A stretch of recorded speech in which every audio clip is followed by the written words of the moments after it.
I mean, lasers, really, to change the weather? That's right. Well, as Mark Twain once famously said, everyone complains about the weather, but no one ever does anything about it. Well, instead of doing a rain dance, we physicists are firing trillion-watt lasers into the sky to actually precipitate rain clouds and actually bring down lightning bolts. This is potentially a game changer. But this is experimental. It's experimental. However, in the laboratory so far it works.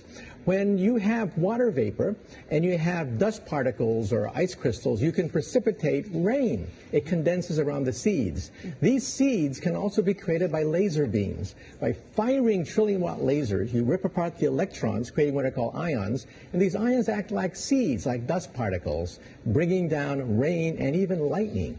Go ahead. Well, this fascinates me in part because, too, I remember reading the stories that China had used this during the Olympics, that the USSR had used this after Chernobyl to create rain clouds. I mean, did those really work then? We have some of these capabilities now? Inconclusive. Even in the 60s, the CIA used this to bring down monsoons during the Vietnam War, to wash out the Viet Cong. Governments have been playing with this thing. Alleged to. Alleged to, right. Yeah. Now, we realize that for decades now, these governments have been alleged to have experimented with weather control, but nothing conclusive.